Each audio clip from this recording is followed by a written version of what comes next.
Sahabat SWP, kita berjumpa lagi di dalam seri yang berbeda di kanal YouTube seputar dunia pendidikan. Kali ini saya akan mengangkat topik yang orang bilang mungkin sudah usang begitu ya. Topik yang sudah biasa terjadi begitu, sudah biasa dibahas dan sebagainya. Topiknya tentang kebiasaan menyontek gitu ya. Jadi menyontek itu sepertinya sesuatu yang sudah biasa terjadi di dunia pendidikan. Bahkan kalau kita merujuk pada kasus-kasus di dunia kerja pun kadang juga ada orang yang menyontek ide orang lain begitu. Dan kalau kita kembali dalam dunia pendidikan, sebenarnya apa yang menyebabkan gitu ya siswa itu menyontek? Mengapa fenomena menyontek ini menjadi sebuah fenomena yang cukup menantang untuk diselesaikan, dan itu akan saya bicarakan pada hari ini. Dan jika Anda sudah tergabung di dalam kanal YouTube Suatu Pendidikan, maka itu berarti Anda akan mendapatkan update-update terbaru yang edisi-edisi baru yang saya masukkan. Bagi yang belum, mungkin ini saatnya buat Anda untuk mendaftarkan diri subscribe di kanal YouTube ini. Saya berharap apa yang saya sampaikan dalam seri-seri muda sebelumnya bisa menolong kita semua, memberikan semacam pencerahan atau informasi atau wawasan atau pandangan yang baru terkait dengan dunia pendidikan buat guru, buat orang tua, juga buat siswa. Jadi tunggu apa lagi? Kita akan segera bahas setelah yang satu ini ya.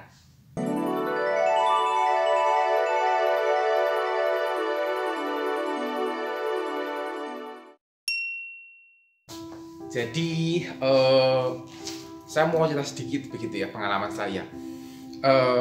Kasus menyontek yang pernah saya angkat di dalam sebuah seminar. Bukan seminar sih ya. Ini sebuah keisengan saya sebenarnya gitu ya. Saya iseng untuk mengamati fenomena menyontek yang ada di Indonesia terkait dengan kita ini mesti hemat anggaran gitu ya. Tetapi gara-gara menghindari atau menghambat gitu ya, bukan menghambat, supaya kita tidak menyontek, maka ujian itu ada pengawasnya, dan rata di Indonesia pengawas itu dibayar. Jadi satu sisi kita berusaha menghemat anggaran pendidikan, tapi di sisi lain kita mesti melakukan pemborosan karena membayar pengawas. Dan berawal dari keisengan saya ini, saya mengirimkan sebuah makalah ke UNESCO International Congress on Education Engineering. Waktu itu diselenggarakan di Wismar di Jerman Timur. Ya, di Jerman, mantan Jerman Timur tepatnya. Di tahun 2000. Saya tidak pernah menyangka bahwa naskah saya diterima untuk dipresentasikan. Jadi ya gara-gara keisengan mengulik seputar menyontek ini membawa saya terbang ke Jerman selama kurang lebih 1 minggu di sana dan berbagi pengalaman dengan banyak dosen-dosen bidang teknik di seluruh dunia. Dan secara umum kalau saya mengamati, sebenarnya fenomena menyontek ini menjadi hal yang dianggap lumrah begitu ya di negara sedang berkembang. Artinya banyak orang sudah apatis begitu terkait dengan fenomena menyontek ini. Artinya kalau bisa diatasi ya syukur, tidak bisa ya sudah begitu. Jadi dianggap sebagai sebuah semacam penyakit flu begitu, sudah biasa begitu.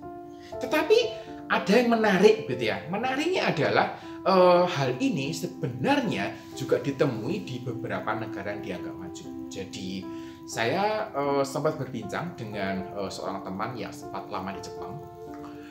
Teman saya mengatakan bahwa di Jepang ini sekolah cukup berat, sehingga ketika masuk dunia perkuliahan mahasiswa itu cenderung mau santai, katanya begitu. Saya masih juga belum memahami dengan detail, tapi ini mengatakan bahwa karena hal ini pengennya santai, maka fenomena menyontek di kalangan mahasiswa di Jepang itu juga muncul. Pada Jepang dengan sebagai sebuah negara yang maju, dan ini sebuah fenomena yang menurut saya menarik untuk diamati.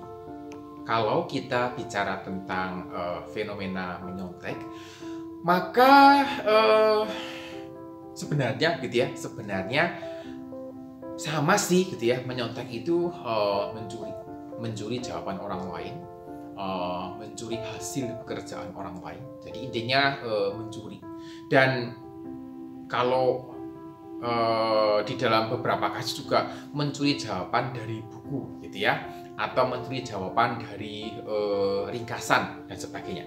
Dan ketika orang bicara tentang menyontek sudah hal yang biasa seperti itu, tetapi ketika kita mengkaitkannya dengan kata mencuri, maka orang mulai mikir, ih, mencuri ya gitu ya. Karena mencuri ini berarti pelakunya disebut sebagai pencuri, dan ya media kita dihiasi hampir setiap hari, dihiasi dengan berbagai macam kasus pencurian yang dilakukan oleh para pencuri ini gitu ya. Dan orang melihat bahwa wah, ini pencuri kriminal begitu, seperti itu, tetapi tidak menganggap bahwa orang yang menyontek itu juga sebagai seorang pencuri. Dan ini sesuatu yang saya ingin mau sampaikan gitu. Orang yang menyontek itu dia juga berlaku sebagai seorang pencuri.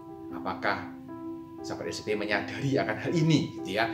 Jika Anda orang tua, apakah orang tua juga menyadari bahwa fenomena menyontek ini sama dengan fenomena mencuri, dan orang yang menyontek juga bisa disebut sebagai pencuri? Sebenarnya bagian lainnya begitu ya, menyontek itu juga identik dengan tidak jujur.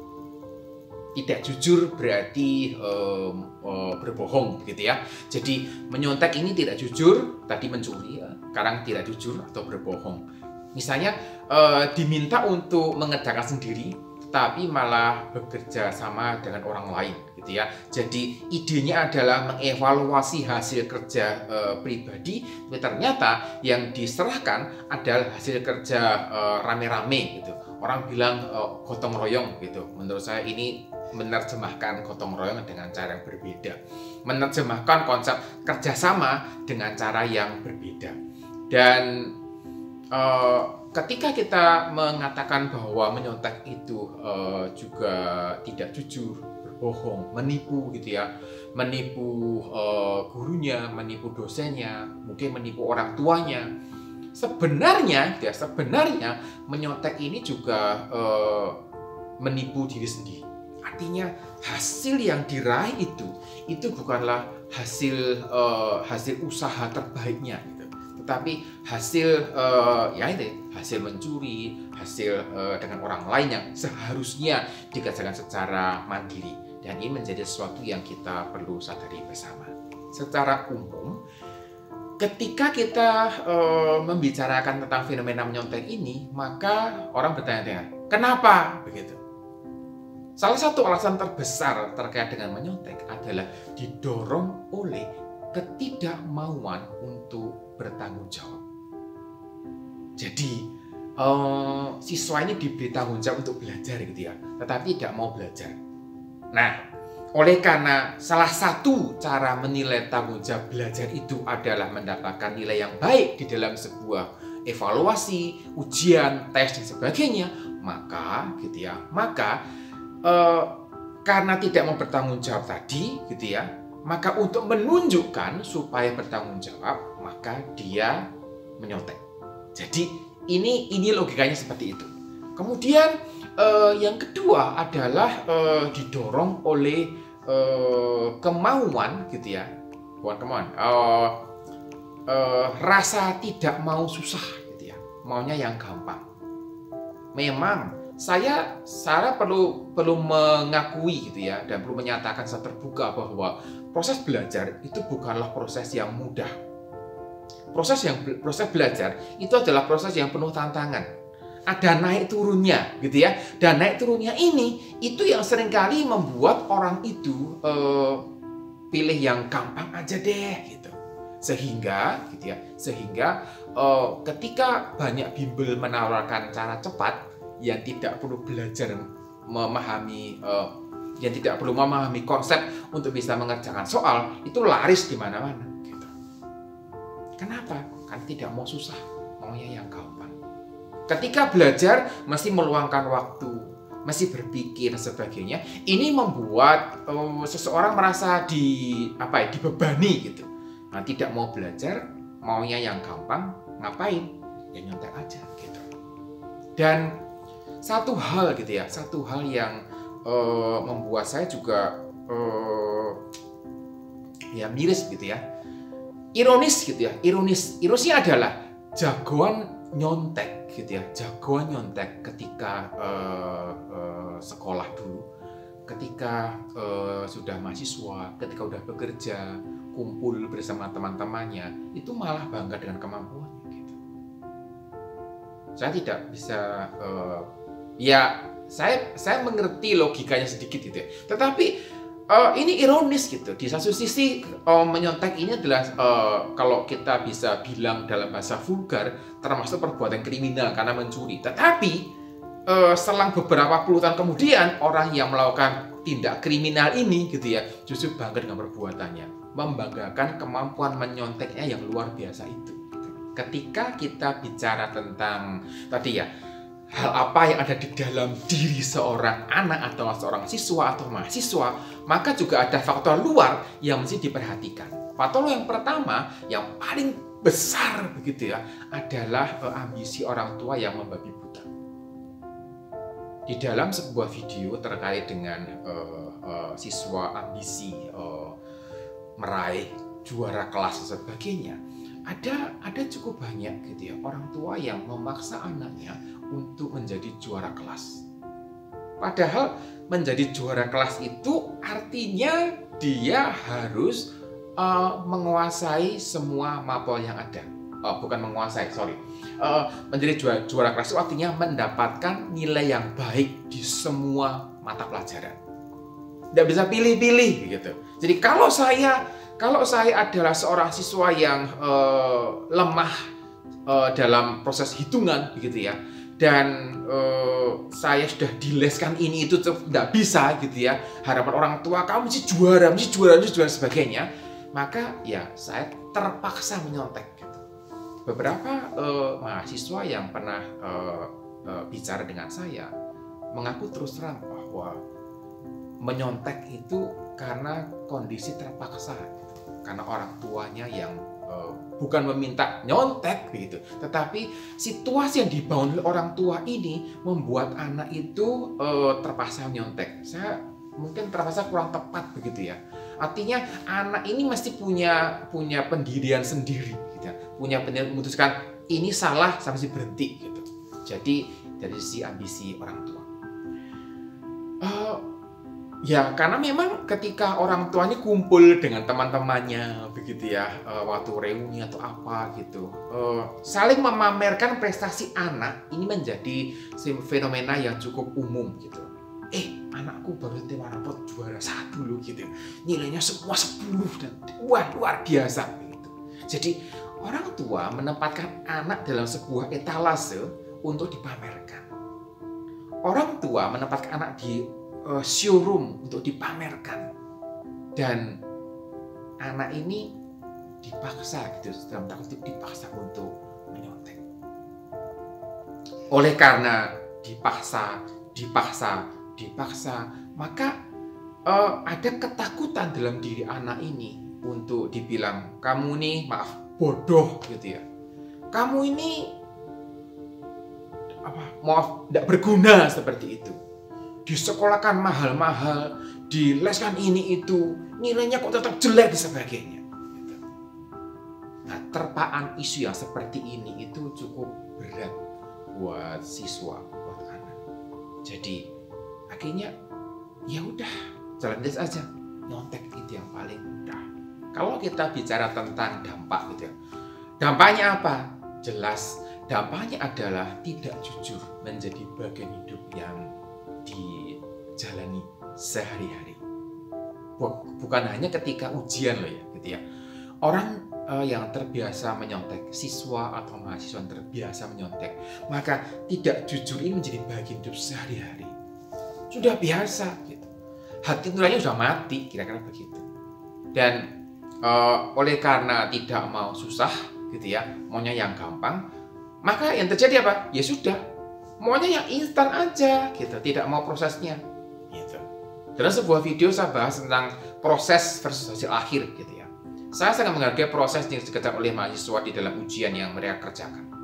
Ketika saya meriksa ujian, saya memberikan sekitar 70% gitu ya untuk apa yang proses yang mereka kerjakan. Jika prosesnya benar gitu ya, logikanya masuk akal gitu ya, maka dapatlah 77%. Tanpa menyelesaikan hitungannya, tanpa menyelesaikan sampai akhir gitu ya, dapat 77%. Kalau sampai hasil akhirnya keluar begitu, ya dapatlah 100%. Kira-kira begitu. Artinya apa? Saya menekankan pada prosesnya gitu. Dan ketika kita bicara tentang proses, kita mesti menyadari bahwa tidak ada proses yang instan gitu. Proses yang dijalani dengan benar gitu ya, tidak pernah bisa instan gitu. Dan ada satu fenomena yang saya perhatikan gitu ya, kebiasaan menyontek ini gitu ya, biasanya gitu ya, biasanya menimbulkan rasa iri hati karena capaian orang lain. Artinya wah, kok dia lebih hebat dari aku ya, wah aku mesti mengejar ini. Caranya bagaimana caranya? Ya karena tidak mau belajar, tidak mau diproses dengan sungguh-sungguh gitu ya, maka jalan pintasnya apa? Nyontek gitu. Jadi dampak-dampak ini yang terjadi di sekitar mahasiswa atau mereka yang melegalkan gitu ya nyontek ini. Saya punya keyakinan bahwa setiap orang tua yang bertanggung jawab pasti menginginkan punya anak yang jujur. Saya meyakini bahwa setiap orang tua yang normal pasti pengen punya anak yang jujur, yang mengatakan apa adanya, yang mengerjakan yang seharusnya, dan seterusnya. Karena bahkan gitu ya, bahkan seorang penipu ulung pun tidak mau ditipu. Saya sangat yakin gitu. Seorang penipu ulung pun gitu ya, kalau dia punya anak, dia tidak mau ditipu oleh anaknya. Jadi jujur itu tidak bisa setengah-setengah gitu ya. Artinya kalau mau jujur ya mesti full jujur gitu. Mengerjakan, melakukan apa adanya, menyampaikan apa adanya, dan seterusnya. Jadi ada satu hal yang tidak fair begitu. Kenapa orang tua boleh tidak jujur sedangkan anak harus jujur seperti itu?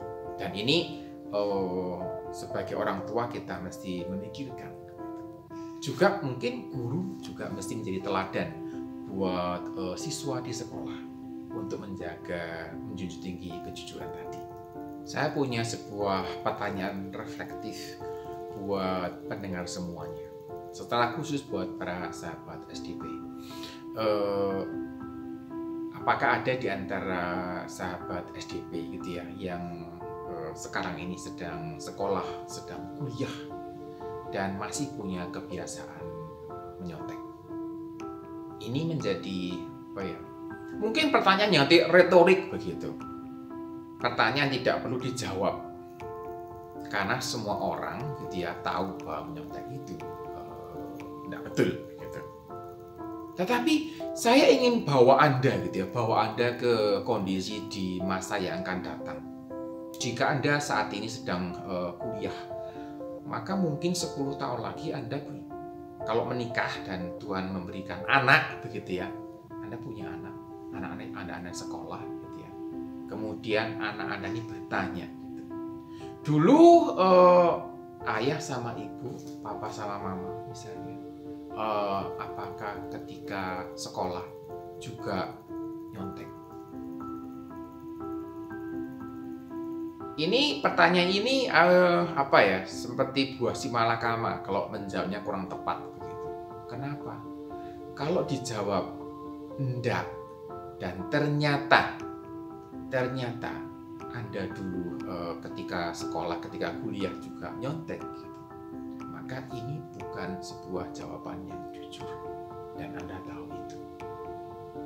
Ketika Anda mengatakan ya gitu, maka anak akan berpikir, oh orang tuaku juga nyontek kok gitu. Maka mendapatkan semacam legalitas untuk juga nyontek. Jadi ini sebuah pertanyaan yang bisa muncul gitu.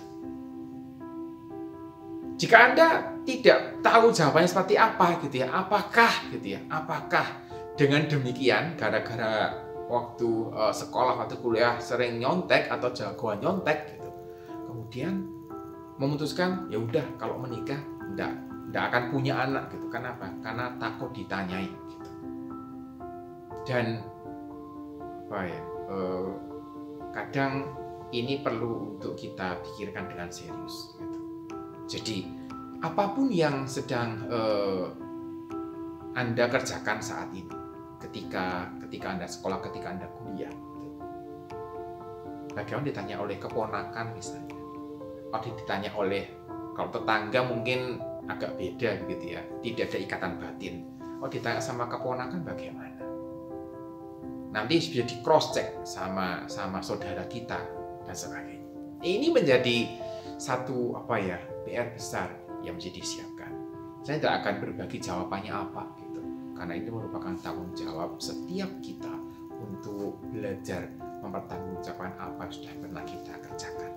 Saya mengetahui dengan pasti bahwa masa lalu tidak dapat diubah.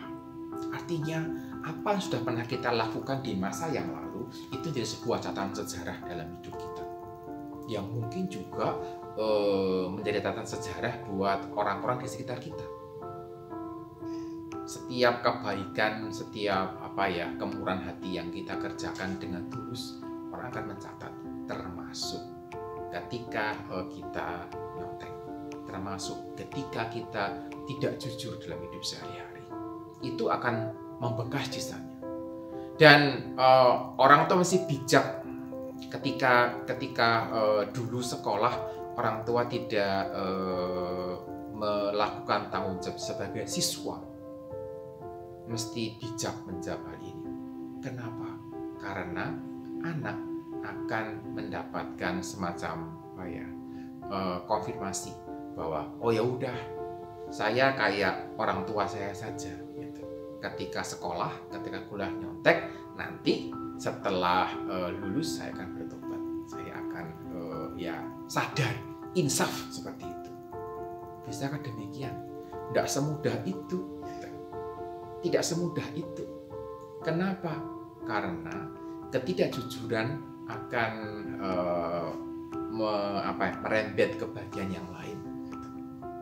Orang yang tidak jujur kemungkinan besar nanti juga yaitu mulai korupsi sana sini gitu ya, mencuri waktu, mungkin gitu ya, mungkin juga menipu sana sini dan sebagainya. Jadi apa yang kita lakukan hari ini punya dampak yang sangat besar di masa yang akan datang. Dan ini menjadi sebuah koreksi buat kita semua. Ini menjadi sebuah refleksi buat kita semua gitu ya. Menyontek sepertinya hal yang sederhana, dianggap hal yang remeh-temeh begitu, tetapi ketika kita memikirkan dampaknya adalah cukup besar. Jadi itu yang saya bisa sampaikan hari ini gitu ya. Kita jumpa lagi di lain kesempatan.